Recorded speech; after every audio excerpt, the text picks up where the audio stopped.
শুধু দর্শক, আমি আজকে ঘুম নিয়ে এমন কিছু বলবো, যারা ঘুম থেকে বিরত থাকেন বা ঘুমান না সঠিক সময়ে, তাদের জন্য ভিডিওটি। ঘুম হলো আমাদের শরীরের ও মনের জন্যে একটি গুরুত্বপূর্ণ প্রাকৃতিক প্রক্রিয়া, যা শরীরকে পুনরুদ্ধার করে, রোগ প্রতিরোধ, শরীরের ইমিউনিটি ক্ষমতা বাড়ায়, স্মৃতিশক্তি, মনের একাগ্রতা, মনোযোগকে উন্নত করে এবং সামগ্রিক মানসিক এবং শারীরিক সুস্থতা বজায় রাখতে এই ঘুম আমাদের অত্যন্ত প্রয়োজন। এই ঘুমের জন্যে আমাদের অনেক ধরনের সমস্যা হয়ে থাকে। এই ঘুম যদি আমাদের শরীরে পর্যাপ্ত পরিমাণে না হয়, তাহলে কি হতে পারে? বিশেষ করে নারীদের পুরুষের চাইতে বেশি ঘুমের প্রয়োজন। এই ঘুম কম হলে ইমিউনি সিস্টেম বা শরীরের রোগ প্রতিরোধ ক্ষমতা কিন্তু কমে যায়। ঘুম কম হলে আপনার ওজনের সমস্যা দেখা দেয়। আমাদেরকে অন্তত 7 থেকে 8 ঘন্টা ঘুম, কিংবা প্রতিদিন যত পারবেন তাড়াতাড়ি ঘুমিয়ে যাবেন এবং যত পারবেন তাড়াতাড়ি ঘুম থেকে উঠবেন। রাত্রি 9টা থেকে 10টার মধ্যে ঘুমিয়ে পড়বেন আর ভোর 4টের মধ্যে ঘুম থেকে উঠে পড়বেন।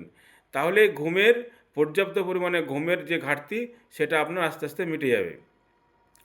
ঘুম আপনার গোসল করা বা চান করার পরে ঘুমালে কিন্তু গভীর ঘুম হয় এবং ঘুমটা খুব ভালো হয়। ঠান্ডা রুমে যদি ঘুমান, তাহলে ঘুম কিন্তু খুব সুন্দর হয়। এবং ঘুম ভালো হলে আপনার মনের অবস্থা, মন খুব ফুর্তিলে থাকে এবং মন চাঙ্গা থাকে। এই ঘুমের সমস্যার জন্যে আপনার মেজাজ খিটখিটে হয়ে যেতে পারে, আপনার যৌন সমস্যা হবে, আপনার ওজনের সমস্যা হবে, আপনার চোখের নিচে কালো স্পট পড়ে যায়, চেহারার গ্লেজ হারিয়ে যায়, এই সব সমস্যা হয়। আরও অনেক কিছু সমস্যা রয়েছে, ব্রেনের সমস্যা হয়। এই ঘুমের কমে দীর্ঘদিন ধরে জন্য আপনার হৃদরোগে আক্রান্ত হবেন, ডায়াবেটিসে আক্রান্ত হবেন, কোলেস্টেরলের সমস্যা হবে এবং আমাদের অ্যাসিডিটির প্রবণতা ধীরে ধীরে আস্তে আস্তে বাড়তে থাকবে। অ্যাংজাইটিতে ভুগবেন, ডিপ্রেশনে ভুগবেন।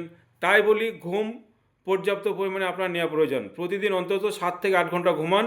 ঘুমার আগে অন্তত হাত পা ধুয়ে বা উজু বানিয়ে আপনি ঘুমাতে হবে। এই ঘুমানোর আগে অন্তত পায়ের তলায় কিছু তেল মালিশ করুন।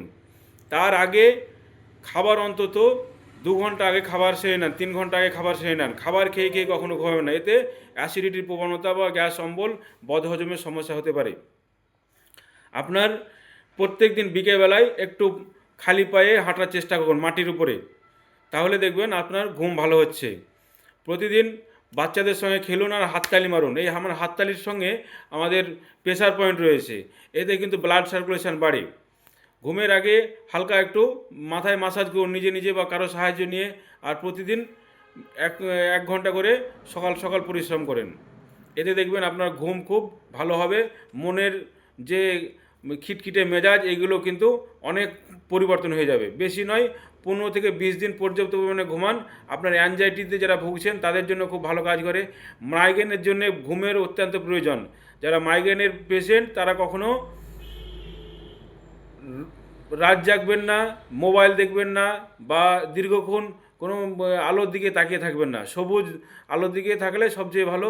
সবুজ ক্ষেতের দিকে, সবুজ রং আপনাদের পক্ষে খুব ভালো। মাইগ্রেনের পেশেন্টদের ভালো করে বলছি, এগুলো একটু মেনে চলুন। আমার ভিডিও যদি ভালো লেগে থাকে, তাহলে একটা লাইক দিবেন এবং অন্য মানুষের যাতে সুবিধা হয় বা অন্য মানুষের কাজে লাগে, তাহলে একটা শেয়ার করে দেবেন। ভালো থাকবেন।